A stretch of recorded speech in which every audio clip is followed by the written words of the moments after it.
Hello everyone, स्वागत है आपका आपके अपने चैनल एनसीईआरटी सिलेबस में। आज का वीडियो है मूविंग चार्जेस एंड मैग्नेटिज्म से पार्ट 3। वीडियो शुरू करने से पहले मेरे चैनल को सब्सक्राइब करें और बेल आइकन प्रेस करें, जिससे कि आगे आने वाले वीडियोस का नोटिफिकेशन आपको सबसे पहले मिल पाए। आज के लेक्चर का हमारा पहला टॉपिक होगा magnetic field on the axis of a circular current loop. इसके बाद हम आज नेक्स्ट टॉपिक पढ़ेंगे एम्पियर्स सर्कुलर लॉ। तो हमारा आज का फर्स्ट टॉपिक है magnetic field on the axis of a circular current loop. इस डेरिवेशन के लिए आप यहाँ पर एक फिगर देखिए। हमने एक सर्कुलर करंट लूप लिया है और इस लूप के एक्सिस पर हमें मैग्नेटिक फील्ड की कैलकुलेशन करनी है।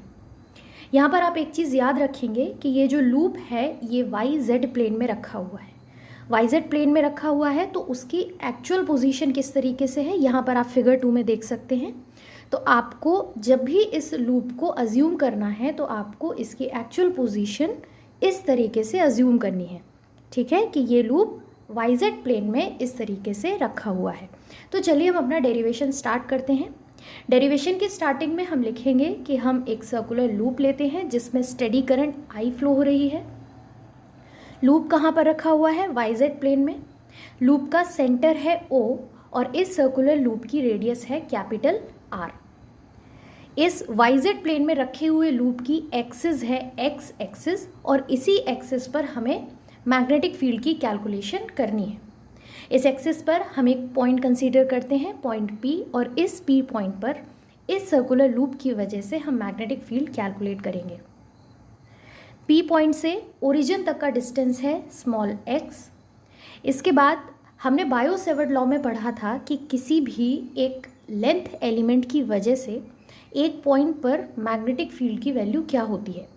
यहाँ पर भी हमें क्या कैलकुलेट करना है कि एक करंट कैरिंग लूप है और उसकी वजह से किसी एक पॉइंट पर मैग्नेटिक फील्ड की क्या वैल्यू होगी। तो हम क्या करेंगे, बायो सेवर्ट लॉ की हेल्प से मैग्नेटिक फील्ड का फॉर्मूला लिखेंगे। तो सबसे पहले हम इस करंट कैरिंग लूप में एक छोटा सा लेंथ एलिमेंट कंसीडर करते हैं और उस लेंथ एलिमेंट को हम बोलेंगे डीएल वेक्टर। यहाँ आप वायर के ऊपर साइड देख सकते हैं कि हमने एक लेंथ एलिमेंट लिया है और उसको क्या बोला है? DL vector. इस डीएल वेक्टर की वजह से पी पॉइंट पर हम मैग्नेटिक फील्ड का फॉर्मूला लिखेंगे with the help of bio Savart law. तो सबसे पहले हम पी पॉइंट पर मैग्नेटिक फील्ड का फॉर्मूला लिखेंगे और अभी सिर्फ हम क्या लिखेंगे? उसका मैग्नीट्यूड लिखेंगे। क्योंकि मैग्नेटिक फील्ड एक वेक्टर क्वांटिटी है तो सबसे पहले हम उस मैग्नेटिक फील्ड का मैग्नीट्यूड लिखते हैं। मैग्नीट्यूड होगा dB is equal to mu not divided by 4 pi I DL vector cross R vector divided by R cube. यहाँ मॉड का साइन ये शो करता है कि हमने अभी मैग्नेटिक फील्ड का सिर्फ मैग्नीट्यूड लिखा है। इसके बाद इसको हम इक्वेशन नंबर 1 बोलेंगे। जब आप इसको एक्सपैंड करके लिखेंगे तो mu not divided by 4 pi I as it is रहेगा और DL vector cross R vector को एक्सपैंड करके क्या लिखा जा सकता है? DL R sine theta. R cube को आप किस तरीके से लिख सकते हैं? R square dot R. R square की वैल्यू अगर आप इस राइट एंगल ट्राइंगल में देखेंगे तो क्या हो जाएगी? R square is equal to X square plus capital R square. इसके अलावा यहाँ पर जो न्यूमरेटर और डिनोमिनेटर में जो आर है ये दोनों एक दूसरे से कैंसिल हो जाएंगे। ठीक है, और आर स्क्वायर की जगह हम क्या रखेंगे? X square plus R square. यहाँ पर जो एंगल थीटा है, थीटा किन दो वेक्टर्स के बीच का एंगल होता है? तो आप फॉर्मूले में देख सकते हैं theta is the angle between DL vector and R vector. तो अभी हमें क्या फाइंड करनी है? थीटा की वैल्यू। मैंने आपको बताया कि ये जो वायर रखा है उसकी एक्चुअल पोजीशनिंग किस तरीके से है? इस तरीके से है। ठीक है, तो ये जो आपका लेंथ एलिमेंट डीएल है इसमें अगर आप ध्यान से देखेंगे तो करंट की डायरेक्शन कैसी है? Out of the page. आप करंट फ्लो की डायरेक्शन देखिए, इधर से नीचे की तरफ से करंट इनटू द पेज जा रहा है, फिर ऊपर से current out of the page आ रहा है, फिर करंट इनटू द पेज जा रहा है और फिर current out of the page आ रहा है। ठीक है, तो ये जो ऊपर वाला लेंथ एलिमेंट है इसमें जो करंट फ्लो की डायरेक्शन है वो कहाँ पर है? आउट ऑफ द पेज है। यानी कि जो डीएल वेक्टर की भी डायरेक्शन होगी वो कहाँ होगी? आउट ऑफ द पेज होगी। अब हमको एंगल किसके किसके बीच में निकालना है? डीएल वेक्टर और आर के बीच का एंगल। ठीक है, तो डीएल वेक्टर मैंने आपको क्या बताया कि आउट ऑफ द पेज है। ठीक, तो एक लाइन आपकी पेज से बाहर आ रही है और एक लाइन इस पेज पर है, तो इन दोनों के बीच में हम देख सकते हैं एंगल कितना हो जाएगा, 90 डिग्री।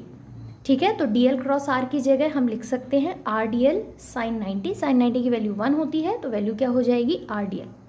इक्वेशन 1 से हम फिर से लिख सकते हैं, साइन थीटा की जगह आपने साइन 90 पुट किया, तो हमारी फाइनल इक्वेशन क्या बनेगी, D B is equal to mu not divided by 4 pi I D L divided by X square plus R square. तो ये हमने क्या लिखा, डीएल लेंथ एलिमेंट की वजह से पी पॉइंट पर मैग्नेटिक फील्ड का मैग्नीट्यूड। अब आपको पता है कि मैग्नेटिक फील्ड एक वेक्टर क्वांटिटी होती है, तो अभी हमने मैग्नीट्यूड लिखा है। अब हम बताएंगे कि इस डीएल लेंथ एलिमेंट की वजह से पी पॉइंट पर मैग्नेटिक फील्ड की डायरेक्शन क्या होगी। तो डायरेक्शन हम किसकी हेल्प से निकालते हैं, राइट हैंड थंब रूल की हेल्प से निकालते हैं। वायर जो रखा हुआ है वो कहाँ रखा हुआ है, वाईजेड प्लेन में, यानी कि वो एक्चुअली में कैसे दिख रहा है, इस तरीके से। डीएल वेक्टर की डायरेक्शन कहाँ है, आउट ऑफ द पेज है। राइट हैंड थंब रूल की हेल्प से हम मैग्नेटिक फील्ड की डायरेक्शन एट पॉइंट पी निकाल सकते हैं। तो यहाँ पर आप एक फिगर देख सकते हैं, फिगर में आपको जो ये रेड वेक्टर दिखाई दे रहा है ये करंट की डायरेक्शन है और ये डायरेक्शन कहाँ है, आउट ऑफ द पेज है। आपको अपना राइट हैंड लेना है, थंब को एक्सपैंड करना है। कैसे एक्सपैंड करना है कि थंब की direction out of the page point करें। उसके बाद आपको अपनी फिंगर्स कर्ल करनी है और ये जो कर्लिंग की डायरेक्शन है यही क्या हो जाएगी, आपकी मैग्नेटिक फील्ड की डायरेक्शन। ठीक है, ये जो यहाँ पर डीएल लेंथ एलिमेंट की डायरेक्शन है उसको मैंने आपको इस फिगर से शो किया है। ठीक है, तो ये जो कर्लिंग की डायरेक्शन है ये मैग्नेटिक फील्ड की डायरेक्शन हो जाएगी। अब आपको मैग्नेटिक फील्ड की डायरेक्शन दिखानी कहाँ पर है, एट पॉइंट पी। तो आप इस फिगर को देखकर समझ पा रहे होंगे कि पी पॉइंट पर जो मैग्नेटिक फील्ड की डायरेक्शन होगी वो कुछ इस तरीके से होगी, जिसे हमने कैसे शो किया है, डीबी वेक्टर की हेल्प से शो किया है। ठीक है, तो सबसे पहले हमने क्या किया, मैग्नीट्यूड लिखा due to this length element. इसके बाद हमने राइट हैंड थंब रूल की वजह से राइट हैंड थंब रूल की हेल्प से पी पॉइंट पर मैग्नेटिक फील्ड की डायरेक्शन शो करें, जो कि आपको डीबी वेक्टर की हेल्प से दिखाई गई है। इसके आगे जो डीबी वेक्टर और वेक्टर आर के बीच में एंगल है वो 90 डिग्री एंगल होगा। 90 डिग्री एंगल क्यों होगा, क्योंकि जो मैग्नेटिक फील्ड होती है बायो-सेवर्ट लॉ में वो डीएल वेक्टर और आर वेक्टर के क्रॉस प्रोडक्ट पे डिपेंड करती है। इसका मतलब मैग्नेटिक फील्ड वेक्टर आर के भी परपेंडिकुलर होगी और डीएल वेक्टर के भी परपेंडिकुलर होगी। ठीक है, तो वेक्टर आर और डीबी वेक्टर के बीच में कितना एंगल है, 90 डिग्री।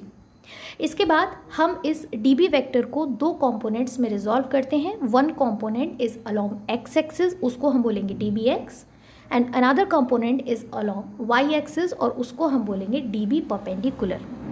ठीक है, और थीटा कौन सा एंगल है, डीबी वेक्टर का एक्स एक्सिस के साथ हमने जो एंगल लिया है उसको हम क्या बोलेंगे, यहाँ पर थीटा बोलेंगे। इसके बाद अभी हमने जो लेंथ एलिमेंट लिया था वो लेंथ एलिमेंट यहाँ पर कहीं हमने इस वायर के अपर साइड लिया था। अब ये लेंथ एलिमेंट हम यहाँ पर ना लेकर वायर के लोअर साइड में लेते हैं।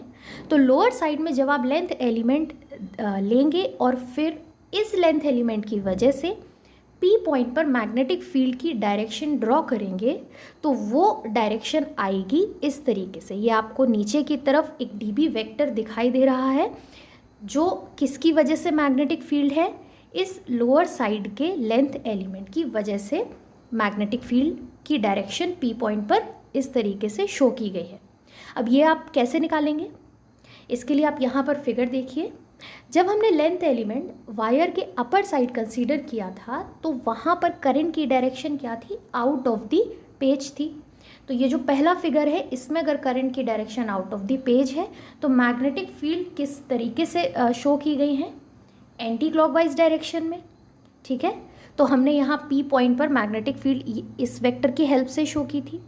बट जब आप लोअर साइड में एक लेंथ एलिमेंट लेते हैं तो वहाँ पर जो करंट की डायरेक्शन है वो है इनटू द पेज, ठीक है। तो यहाँ पर आपको क्रॉस क्या शो कर रहा है कि करंट की डायरेक्शन क्या है, इनटू द पेज। अब आप मैग्नेटिक फील्ड निकालने के लिए अपना thumb into the page point करेंगे और फिर जब आप अपनी फिंगर्स को कर्ल करेंगे तो क्लॉकवाइज डायरेक्शन में मैग्नेटिक फील्ड शो होगी, ठीक है। तो इस लोअर लेंथ एलिमेंट की वजह से पी पॉइंट पर जो मैग्नेटिक फील्ड की डायरेक्शन होगी वो आपको इस डीबी वेक्टर की हेल्प से शो की गई है। इस डीबी वेक्टर को भी हम दो कंपोनेंट में रिजॉल्व कर सकते हैं, one is dB X and another one is dB perpendicular. यहाँ पर आप देख पा रहे हैं कि दोनों डीबी परपेंडिकुलर कंपोनेंट एक दूसरे के इक्वल और ऑपोजिट डायरेक्शन में है, तो ये दोनों कैंसिल आउट हो जाएंगे और आपकी मैग्नेटिक फील्ड सिर्फ किस डायरेक्शन में बचेगी, अलोंग एक्स एक्सिस, ठीक है। तो यहाँ पर मैंने आपको बताया कि आप जब इस करंट कैरिंग वायर के दो लेंथ एलिमेंट लेते हैं तो उन दोनों लेंथ एलिमेंट की वजह से जो मैग्नेटिक फील्ड आती है उनके वाई कंपोनेंट्स कैंसिल आउट हो जाते हैं और सिर्फ बचता क्या है, उस मैग्नेटिक फील्ड का एक्स कंपोनेंट, ठीक है। तो अब हम ये समझ पाए हैं कि टोटल मैग्नेटिक फील्ड किसके अलोंग होगी, अलोंग एक्स एक्सिस। अब हमें क्या करना है कि हमें ये पता चल गया है कि फाइनल जो हमारी मैग्नेटिक फील्ड आने वाली है उसकी डायरेक्शन कहाँ होगी, अलोंग एक्स एक्सिस, ठीक है। तो डेरिवेशन में आगे बढ़ते हैं। यहाँ पर हमने थोड़ी सी ज्योमेट्री शो की हुई है। ये एंगल आपका थीटा था, वेक्टर आर और डीबी वेक्टर के बीच का एंगल था 90 डिग्री, ठीक है। तो अगर ये एंगल 90 डिग्री है, ये एंगल थीटा है, तो ये स्मॉल एंगल आपका कितना हो जाएगा, 90 minus theta. Final magnetic field मैंने आपको कहाँ बताया है, किस एक्सिस के अलोंग आएगी, एक्स एक्सिस के अलोंग आएगी। तो अगर मैं डी बी एक्स की वैल्यू लिखूँ तो क्या होगी उसकी value, D B cos theta. इस राइट एंगल ट्राइंगल में अगर आप देखें तो साइन 90 माइनस थीटा की वैल्यू क्या होगी, perpendicular divided by hypotenuse. Perpendicular की वैल्यू है capital R, divided by hypotenuse की वैल्यू है under root X square plus R square. Sine 90 minus theta क्या होता है, कॉस थीटा होता है, और वैल्यू क्या हो जाएगी, cos theta is equal to capital R divided by X square plus R square power 1/2। तो अब हम कॉस थीटा की वैल्यू कहाँ पर रखेंगे, डी बी एक्स में रखेंगे। डी बी की वैल्यू हम ऑलरेडी कैलकुलेट कर चुके हैं और कॉस थीटा की वैल्यू अभी हमने प्रीवियस स्लाइड में लिखी है। दोनों वैल्यूज़ को पुट करेंगे। वैल्यूज़ को पुट करने के बाद आपका फाइनल एक्सप्रेशन क्या आता है, D B X is equal to mu naught I D L R divided by 4 pi, और यहाँ पर इसकी power X square plus R square की पावर 1 है और यहाँ पर पावर कितनी है, 1/2। तो 1 + 1/2 कितना हो जाएगा, total X square plus R square power 3/2, ठीक है। तो हमने ये क्या कैलकुलेट किया, magnetic field along X axis due to small length element D L, ठीक है। तो अभी मैंने आपको बताया था कि जो टोटल मैग्नेटिक फील्ड होगी वो अलोंग एक्स एक्सिस होगी। ये जो हमने एक्सप्रेशन लिखा है, ये जो आप ऊपर एक्सप्रेशन देख रहे हैं, ये किसकी वजह से है, एक स्मॉल लेंथ एलिमेंट की वजह से है। अगर हम इस एक्सप्रेशन को इंटीग्रेट करें तो इंटीग्रेट करने का मतलब ये होता है कि इस पूरे वायर की वजह से पी पॉइंट पर टोटल मैग्नेटिक फील्ड क्या होगी। हमारे डेरिवेशन का अप्रोच क्या था कि पहले एक छोटे से लेंथ एलिमेंट की वजह से मैग्नेटिक फील्ड लिखनी है, फिर उससे जो एक्सप्रेशन डिराइव होगा उसको हम इंटीग्रेट कर देंगे, तो वो इंटीग्रेशन से हमें क्या मिलेगा, इस पूरे वायर की वजह से पी पॉइंट पर टोटल मैग्नेटिक फील्ड की वैल्यू, ठीक है। तो अब हम क्या करेंगे, इंटीग्रेट करेंगे। टोटल मैग्नेटिक फील्ड को हम वेक्टर बी से शो करेंगे। ऊपर वाले एक्सप्रेशन का इंटीग्रेशन किया, एज इट इज़ पूरा आप एक्सप्रेशन लिखेंगे into I cap. I cap क्या शो करता है कि जो रिजल्टेंट या फाइनल मैग्नेटिक फील्ड आएगी उसकी डायरेक्शन कहाँ पर होगी, अलोंग एक्स एक्सिस। यहाँ पर आप देख सकते हैं कि डीएल को छोड़कर बाकी सारी भी जो चीज़ें हैं वो कांस्टेंट है, तो उनकी वैल्यू एज इट इज़ रहेगी। डीएल का इंटीग्रेशन 2πr होगा। 2πr क्यों होगा, क्योंकि जब आप इस वायर के सारे डीएल्स को सम अप करेंगे या इंटीग्रेट करेंगे तो आपको अल्टीमेटली मिलेगा क्या, इस वायर की सरकमफेरेंस मिलेगी, और वायर की सरकमफेरेंस क्या है, 2π कैपिटल आर। आर क्या है, इस वायर की रेडियस। तो आप dl की जगह क्या रखेंगे, यहाँ पर 2πr रखेंगे और जैसे ही आप ये वैल्यू पुट करेंगे तो आपका फाइनल एक्सप्रेशन आएगा vector b is equal to mu naught I R square divided by 2 X square plus R square power 3/2 I cap. ठीक है, तो ये आपका फाइनल फॉर्मूला आया है। किसका फाइनल फॉर्मूला आया है? एक सर्कुलर करंट कैरिंग वायर की वजह से किसी पॉइंट P पर मैग्नेटिक फील्ड की वैल्यू, और वो P पॉइंट कहाँ पर है? उस वायर की एक्सिस पर। ठीक है, तो ये आपका फाइनल फॉर्मूला है।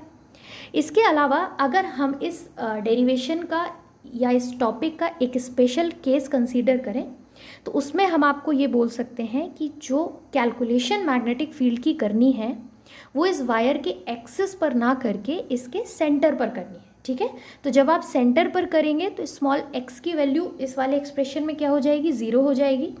तो वेक्टर b की वैल्यू क्या हो जाएगी आपकी? जब आप जैसे ही इधर x की वैल्यू 0 रखेंगे तो आपका फॉर्मूला आ जाएगा mu naught I divided by 2r I cap. ठीक है, तो सर्कुलर करंट कैरिंग वायर की एक्सिस पर मैग्नेटिक फील्ड का ये फॉर्मूला होता है। एक सर्कुलर करंट कैरिंग वायर के सेंटर पर मैग्नेटिक फील्ड का ये फॉर्मूला होता है।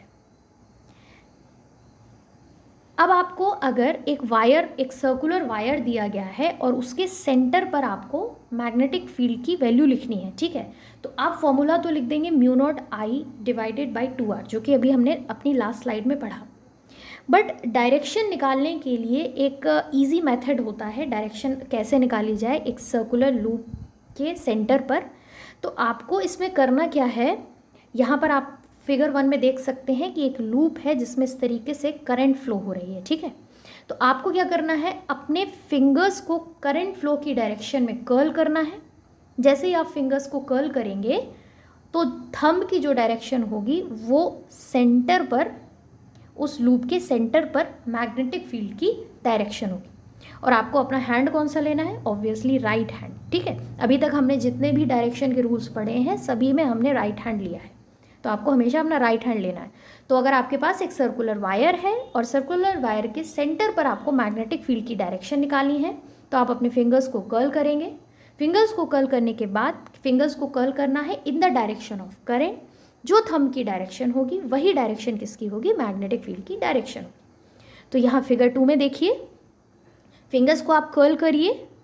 फिंगर्स को जैसे ही आप करंट की डायरेक्शन में कर्ल करेंगे अपने राइट हैंड की फिंगर्स को, तो जो थंब की डायरेक्शन होगी वो अलोंग एक्स एक्सिस है। ठीक है, तो आपकी मैग्नेटिक फील्ड कहाँ पर पॉइंट करेगी? Along X axis.